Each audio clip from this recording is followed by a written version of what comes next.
ఓం శ్రీ గురుభ్యో నమ. ఓం శ్రీ మాత్రే నమ. శుక్రగ్రహము ఏప్రిల్ 19వ తారీఖు మధ్యాహ్నం 3:30 నుండి మే 14వ తారీఖు 10:30 వరకు కూడా శుక్రుడు వృషభ రాశిలో సంచారం చేస్తున్నాడు. ఏప్రిల్ 19 నుంచి శుక్రుడు తన సొంత రాశి అయిన వృషభ రాశిలో సంచారం చేయటం అనేది జరుగుతుంది. వృషభ రాశికి సంవత్సరం తర్వాత మళ్ళీ వృషభ రాశిలో సంచారం చేయటం వల్ల ద్వాదశ రాశుల వాళ్ళకి ఏ విధంగా ఫలితాలు ఉండబోతున్నాయి. శుక్రుడు సహజంగా సుఖాన్ని, భోగాన్ని, సౌఖ్యాన్ని, కళత్రకారకుడు అంటారు. అంటే సప్తమ భావకారకుడు శుక్రగ్రహం. అంటే కళత్రాన్ని ఇచ్చేవాడు, వివాహాన్ని ఇచ్చేవాడు శుక్రుడు.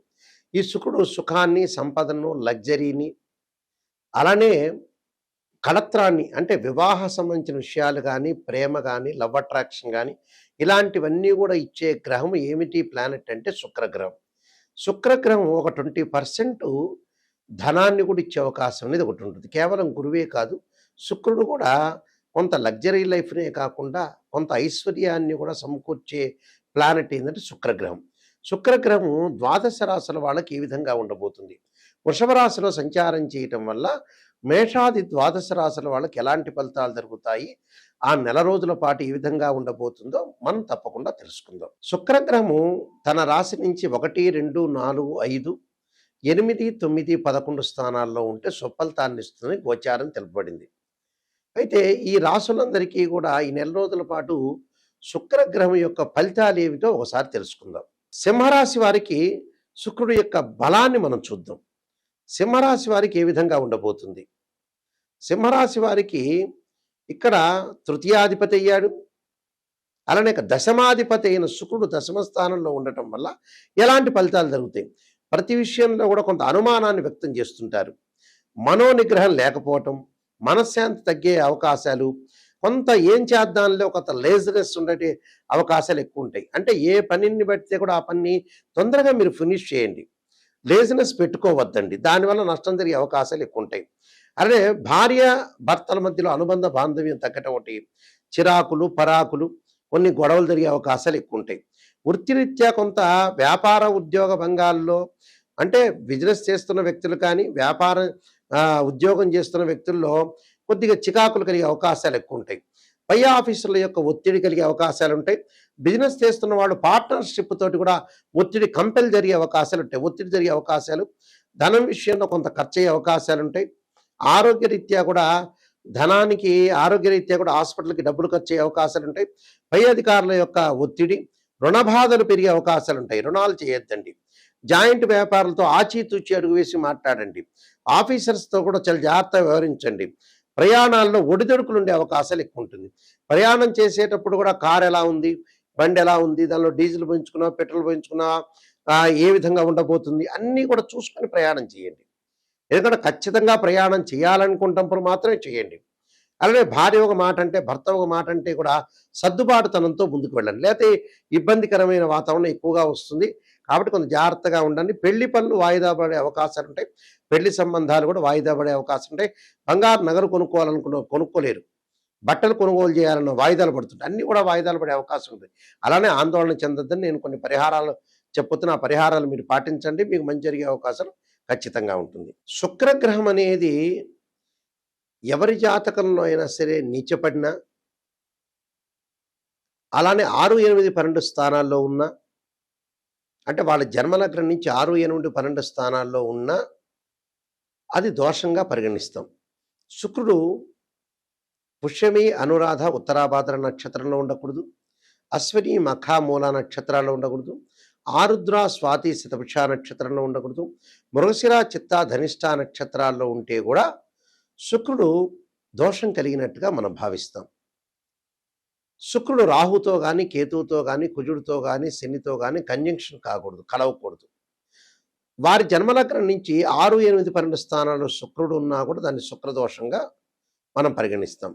అంటే ఈ స్థానాల్లో శుక్రుడు ఉంటే వివాహపరమైన సంబంధాల విషయంలో కానీ, వాహనాల సంబంధించిన విషయాల్లో కానీ, లైఫ్లో సుఖం లేకపోవటం కానీ, విడాకులు జరగటం, ప్రేమ వివాహాలు జరగలేకపోవటం, లవ్ అట్రాక్షన్గా లేకపోవటం, వైఫ్ అండ్ హస్బెండ్ మధ్యలో డిఫరెన్స్ ఆఫ్ ఒపీనియన్స్ ఉండటం, అలానే విడాకులు అయ్యే అవకాశాలు ఎక్కువ ఉండటం, డిస్ప్యూట్స్, కరెక్ట్గా బాండింగ్ లేకపోవడం జరుగుతుంటుంది.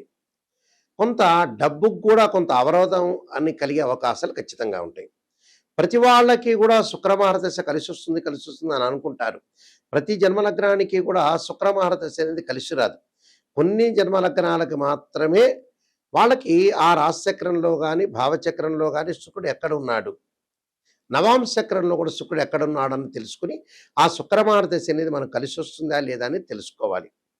ప్రతి లగ్నానికి కూడా శుక్రమహారదశ అనేది శుక్రమహారదశ అనేది ప్రతి మహారదశకు కూడా మంచి జరుగుతుందా, చెడ్డ జరుగుతుందా అనేది మనం జన్మజాతకాన్ని చూసి మనం ఆలోచన చేసి చెప్పాలి. ప్రతి వాళ్ళకి మటుకు మంచి జరగదు. చాలామంది కూడా అనుకుంటారు, మాకు శుక్రమహారదశ వచ్చింది, బ్రహ్మాండంగా శుక్రుడు రాజయోగాన్ని ఇస్తాడు, మాకు విపరీతమైన డబ్బు కలిసి వస్తుంది అని అనుకునే భావించే వాళ్ళు చాలామంది ఉన్నారు. నిజంగా అయితే అన్ని లగ్నాలకి శుక్రమహారదశని వర్తించదు. కానీ ఇందులో గోచారం వేరు, బర్త్ చార్ట్ వేరు. ఇప్పుడు మనం చెప్పేది ఏంది? గోచారం. గోచారానికి అలానే బర్త్ చార్ట్కి లాట్ ఆఫ్ డిఫరెన్స్ ఉంటుంది.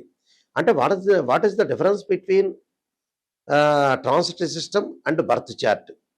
ట్రాన్సిటరీ సిస్టమ్ అంటే గోచారం. గోచారం అంటే సహజంగా ఓ చెట్టు ఉంటుంది, ఆ చెట్టు కొమ్మలు ఉంటాయి, ఆ కొమ్మలకు ఆకులు ఉంటాయి. ఆకులు ఎలా ఉంటుంది? రైన్ సీజన్లో వస్తాయి, వింటర్ సీజన్లో అలానే ఉంటాయి, సమ్మర్ సీజన్లో కిందకి రాలిపోతుంటాయి. కానీ వేళ్ళు అనేది బర్త్ చార్ట్, నాటల్ చార్ట్ అంటారు. ఆ బర్త్ చార్ట్లో ఎప్పుడూ కూడా మనకైతే వేళ్ళు అనేది ఉంటాయో ఆ వేళ్ళు స్టాండర్డ్గా ఉండాలి. ఆ వేళ్ళు అంటే బర్త్ చార్ట్. అంటే మనం పుట్టినప్పుడు డేట్ ఆఫ్ బర్త్ టైము తీసుకొని ఆ బర్త్ చార్ట్‌ను చూస్తే ఆ బర్త్ చార్ట్ అనేది మనకు అనుకూలంగా ఉంటేనే మన లైఫ్ అనేది అనుకూలంగా ఉంటుంది. గోచారం ఎప్పుడు కూడా 20% మాత్రమే సపోర్ట్ ఉంటుంది. అంటే ఎంత కృషి చేసినా ఆవగింజంత అదృష్టం ఉండాలంటారు. ఆ అదృష్టం మాత్రమే గోచారం. కానీ నిజంగా బర్త్ చార్ట్ చాలా మోస్ట్ ఇంపార్టెంట్. ఎప్పుడైనా తెలుసుకోండి, ఒక బర్త్ చార్ట్‌లో నిజాన్ని తెలుసుకోవటానికి మీరు ప్రయత్నం చేయండి దయచేసి. నెగెటివ్ చెబుతున్నారు గురువుగారు అనుకోవద్దండి. నెగెటివ్‌లోంచే మనం పాజిటివ్ వచ్చే అవకాశం ఉంటుంది. ఒక డాక్టర్ దగ్గరికి వెళ్ళాం. ఆ డాక్టర్ గారు షుగర్ వచ్చింది మీకు చెప్పాలా? అక్కర్లేదా? చెబితే ఖచ్చితంగా మనం రెమెడీ పాటిస్తాం. ఓ టాబ్లెట్ వాడతాం, మనకు తగ్గిపోతుంది. వాళ్ళు ఆ డాక్టర్ గారు చెప్పలేదు, మీరేదో అనుకుంటారని చెప్పలేకపోతే మనకే నష్టం జరుగుతుంది. కాబట్టి ఎప్పుడైనా సరే జాతకాన్ని చెప్పించుకునేటప్పుడు ఖచ్చితంగా నెగెటివ్ తెలుసుకోండి. నెగెటివ్‌ని పాజిటివ్ చేసుకోవటం ఎలాగా? దానికి ఒక రెమెడీ ఉంటుంది. మనం జాగ్రత్తలు తీసుకోవాల్సిన సూచనలుంటాయి. దాన్ని బట్టి మనం ముందుకు వెళ్ళామనుకోండి మంచి జరిగినట్టే. మనమే నిజంగా సూపర్ స్టార్స్ అయినట్టే. నెగెటివ్‌లోంచి ఎప్పుడైతే పాజిటివ్ చేసుకుంటారో వాళ్ళు నంబర్ 1 స్థాయికి వెళ్ళే అవకాశాలు ఖచ్చితంగా ఉంటాయి. అందులో నో డౌట్ ఇట్. కాబట్టి శుక్రగ్రహం అనేది జాతకంలో ఏ విధంగా ఉండబోతుంది? గోచార పరంగా కూడా శుక్రగ్రహం వల్ల మనకి చెడు జరుగుతుందా? మంచి జరుగుతుందా? అని తెలుసుకోవాలి. ఎందుకంటే ఈ శుక్రగ్రహానికి కొన్ని పరిహారాలు కూడా ఉన్నాయి. శుక్రగ్రహానికి మనకు శుక్రమహారదశ జరిగేటప్పుడు ఏ విధంగా ఉంటుంది? ఆ లగ్నానికి మనం కలిసి వస్తుందా లేదా? ఇలాంటివన్నీ శుక్రుడు నీచపడ్డాడా? లేకపోతే శత్రుక్షేత్రంలో ఉన్నాడా? అనేది మనం శుక్రుడితో ఏ పాపగ్రహాలు కంజంక్షన్ అయినాయి, ఇలాంటివన్నీ కూడా తెలుసుకోవాలి. వాస్తవం ఏంటంటే శుక్రగ్రహానికి పరిహారం ఏంటంటే మనకి ఒక్కొక్క గ్రహానికి అధిదేవత, ప్రత్యదేవత, అధిష్టాన దేవతలు, అంతరిక్ష దేవతలు కూడా ఉంటారు. నిజంగా శుక్రగ్రహానికి ఏమిటంటే కమలాదేవి అంతరిక్ష దేవత. అంటే కమలాదేవి యొక్క స్తోత్ర పాలనం చేస్తే శుక్రదోషం అనేది తొలగిపోతున్న శాస్త్రం. శుక్రుడికి ఇంద్రాణి అధిదేవత, అలానే ఇంద్రుడు ప్రత్యదేవతలు అవుతారు. అధిష్టాన దేవత అమ్మవారు అంటే శ్రీ మహాలక్ష్మి రాజరాజేశ్వరి. అయితే శుక్రగ్రహము సహజంగా ఈ శుక్రగ్రహ దోషానికి ఇలాంటి పరిహారాలు చేసుకోవాలి. వీలైతే భృగుపాస్పదాస రుద్రాభిషేకం అని, అలానే భృగుపాస్పదాస హోమం అని, వివాహం కాని స్త్రీ పురుషులు ఎవరైతే ఉంటారో వాళ్ళు ఖచ్చితంగా భృగుపాస్పదాస్త్ర రుద్రాభిషేకాన్ని హోమాన్ని చేసుకోవాలి. అలానే వివాహం కాని స్త్రీ పురుషులు ఎవరైతే ఉంటారో అమ్మాయిలు వరపాస్పదాస రుద్రాభిషేకం, అఘోర గౌరీ పాస్పదాస రుద్రాభిషేకం, అబ్బాయిలు కన్యాపాస్పదాస రుద్రాభిషేకం చేసుకోవాలి. సహజంగా శుక్రుడు నీచబడినవాడు కానీ, శుక్రకుజులు కలిసిన వాళ్ళు కానీ, శుక్రరాహువులు కానీ, శుక్రశనులు కానీ, శుక్రకేతువులు కానీ కలవకూడదు. సహజంగా ఏంటంటే ఈ శుక్రుడు వల్ల కొన్ని వ్యాపార పరంగా కొన్ని ఇబ్బందులు కలుగుతూ ఉంటుంటాయి. అలాంటి ఇబ్బందులు కలిగే వాళ్ళు కొంత జాగ్రత్తగా ఉండాలి. అంటే ఏ రంగాల్లో కొంతమందికి ఇబ్బంది కలిగే అవకాశాలు ఎక్కువగా ఉంటాయి.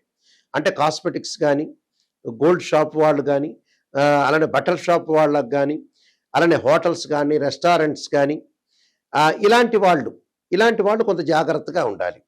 అంటే శుక్రగ్రహం వివాహానికి సంబంధించి దానివల్ల డిసీజెస్ కూడా వచ్చే అవకాశం ఉంటుంది శుక్రుడు బాగాలేకపోతే. హెర్నియా అని, హైడ్రోసిల్ అని, అలానే ఏదైతే హార్మోన్స్ సంబంధించిన బ్యాలెన్స్ కానీ, నరాల బలహీనతను కానీ, అలానే ఫెలోషియన్ ట్యూబుల్లో అండాశయంలో కొన్ని మార్పులు కానీ, స్త్రీలకి కొంత సంతాన సమస్యలు కానీ, ఋతు సంబంధమైన దోషాలు కానీ బాధపడే వాళ్ళందరూ కూడా కమలాదేవిని ఆరాధన చేయమంటారు. వైవాహిక జీవితంలో ఉండే సమస్యలు కానీ, దారిద్ర్యం తొలగిపోవటానికి కానీ, భార్యాభర్తల యొక్క బంధం కానీ, భిన్నమైన అభిప్రాయాలు లేకుండా ఉండటానికి అమ్మవారి యొక్క ఆరాధన చేయండి అంటారు. అలానే ఇక్కడ శుక్రగ్రహం వల్ల కొన్ని ఫోటోగ్రఫీ కానీ, యూట్యూబ్ కానీ, సినిమా యాక్టర్స్ కానీ, ఎంబ్రాయిడరీ కానీ, స్త్రీలకు సంబంధించిన వస్తువులు కానీ, ఫ్యాన్సీ షాపులు కానీ, ఫర్నిచర్ షాప్ వాళ్ళు కానీ, అలంకరణ వస్తువులు కానీ, సుగంధ ద్రవ్యాలు కానీ, సంగీత కళాకారులు కానీ, కవులు కానీ, నృత్యము కానీ, దుస్తులు కానీ, అలానే పూలు ఫ్లవర్స్ అమ్మేవాళ్ళు కానీ, కుట్టు మిషన్లు వాళ్ళు కానీ, నగల వ్యాపారులు కానీ, అలానే న్యాయవాదులు కానీ, అలానే వీళ్ళందరూ కూడా ప్రింటింగ్ ప్రెస్లు కానీ, అలానే పబ్లికేషన్స్ కానీ, కళాకారులు కానీ, సినిమా యాక్టర్స్ కానీ, వీళ్ళందరికీ కూడా ఏంటంటే మొదలగైన వృత్తుల వాళ్ళందరికీ కూడా శుక్రుడి యొక్క బలం ఉండాలని శాస్త్రం చెప్పబడుతుంది. శుక్రుడు ఎలా ఉండబోతున్నాడో మనం తెలుసుకోవాలి. ఆ గోచారరీత్యా అనుకూలంగా ఉండాలి, బర్త్ చార్ట్ ప్రకారంగా కూడా అనుకూలంగా ఉండాలి. నేను కాలసర్పయోగము, కాలసర్పయోగ చంద్రిక, రాహుకేతులు, ఛాయాగ్రహాలు, అలానే పుత్రగణపతి వ్రతము, సర్వదేవతా గోత్రపురులు పార్ట్ 1, పార్ట్ 2, వివాహ మార్తాండము, అలానే వివాహ మార్తాండంతో పాటు జాతక చంద్రిక, ప్రొడక్షన్ ఆఫ్ ఆస్ట్రాలజీ, పుత్రగణపతి వ్రతము, నవగ్రహ దోషాలకి దశమిహా విద్యల యొక్క స్తోత్రాలు, అంటే నవగ్రహాల యొక్క దోషాలు పోవటానికి దశమహావిద్య స్తోత్రాలు పాలనం చేయమంటారు. ఇప్పుడు నేను చెప్పిన శుక్రుడికి అధిదేవత, ప్రత్యదేవత, అధిష్టాన దేవతలతో పాటు అంతరిక్ష దేవతైన కమలాదేవి యొక్క స్తోత్ర పాలనం చేయాలి. ఎప్పుడు కూడా జాతకాన్ని మనం పరిశీలన చేసినప్పుడు కేవలం ఒక రాశిచక్రమే కాదు, ఒక అమ్మాయికి వివాహం కాలేదంటే రాశిచక్రము, భావచక్రము, నవాంశాన్ని పరిశీలన చేయాలి. ఒకడికి సంతానం కలగట్లేదు అంటే రాశిచక్రము, భావచక్రము, సప్తమాంశ చక్రం. వృత్తిపరంగా అనుకూలంగా లేదు, ప్రొఫెషనల్ పరంగా అనుకూలంగా లేదంటే రాశిచక్రము, భావచక్రము, అలానే దశమాంశ చక్రము అంటే D10 చార్ట్ని మనం చూడాలి. మ్యాథమెటికల్ క్యాల్కులేషన్ వేసి ఒక్కొక్క గ్రహము ఎన్ని డిగ్రీల్లో ఉంది, ఎన్ని డిగ్రీల్లో లేరు. సహజంగా ఏమిటి, శుక్రుడికి ఉచ్చస్థానం మీనరాశి, స్వక్షేత్రాలు వృషభ రాశి, తులరాశి, అలానే నీచక్షేత్రం ఏంది, కన్యారాశి. దానికి కూడా కొన్ని డిగ్రీలు, ఎన్ని డిగ్రీల వరకు వచ్చి ఉంటుంది, ఎన్ని డిగ్రీల దగ్గర నీచం ఉంటుందని కూడా తెలుసుకోవాలి. అందువల్ల శుక్రగ్రహాన్ని బాగా అనాలిసిస్ చేసి శుక్రుడి వల్ల ఎలాంటి దోషం కలగబోతుంది జాతకంలో ఆ నిజాన్ని తెలుసుకున్నాం అనుకోండి, ఖచ్చితంగా మనం బాగుపడినట్టే. అసత్యపు ధోరణిలో ఎప్పుడు కూడా ఉండకూడదు. నిజం తెలుసుకోలేదనుకోండి, మనం మోసం చేసుకున్నట్టు అర్థం. ఎదుటి ఆస్ట్రాలజర్కి ఏం ప్రాబ్లం ఏం లేదు. మనం ఒక ఆస్ట్రాలజర్ని అప్రోచ్ అయితే గురువుగారు నిజం చెప్పండి అని చెప్పాలి. నిజం చెప్పకుండా పర్వాలేదులేండి మీరు చెప్పండి, మీరు మాకు నెగిటివ్ వద్దు పాజిటివ్ వద్దు అనగానే మీ కన్సల్టింగ్ ఫీజు ఇవ్వగానే ఆయన సంతోషించి పాజిటివ్ చెబుతాడు. అప్పుడు నష్టం జరిగేది ఆస్ట్రాలజర్కి కాదు, మీకే. గుర్తుపెట్టుకోండి, నేను రియలిస్టిక్గా చెబుతున్నా. నిజాన్ని ఎవరైనా సరే నిజం తెలుసుకోండి, దాన్ని పరిహారాలు పాటించండి, బాగుపడే అవకాశం ఖచ్చితంగా ఉంటుంది. చాలామంది కూడా వస్తారు 70 ఏళ్ళకి గురువుగారు, నాయకంటి గారు ఏం ప్రొఫెషన్ చేయాలి, ఏం డబ్బులు సంపాదించాలని చెప్పేవాళ్ళు ఉంటారు. అనవసరంగా టైం వేస్ట్ చేసుకోవద్దండి. 55 ఏళ్ళు 60 ఏళ్ళు దాటంగానే మనిషి బతకటం బోనస్ మార్కులతో బతకటం. ఆ తర్వాత ఏమి లేదు, రెస్ట్ చేయాలి. మీరు రెస్ట్ చేసుకోవాలి, ప్రశాంతంగా ఉండాలి, ఉంటే సంపాదించాలి, లేకపోతే చాలా జాగ్రత్తగా డబ్బుని యూజ్ చేసుకుంటూ ముందుకు వెళ్ళాలి. ప్రశాంతమైన జీవితం అనేది చాలా ఇంపార్టెంట్ ఇక్కడ. అలానే మా వెబ్సైట్ www.nayakanti.com కానీ www.nayakanti.in చూడండి. నేను చెప్పిన పుస్తకాలన్నీ కూడా రాజమండ్రి మోహన్ పబ్లికేషన్ వాళ్ళ దగ్గర దొరుకుతాయి, లేకపోతే మా దగ్గర కూడా దొరుకుతాయి.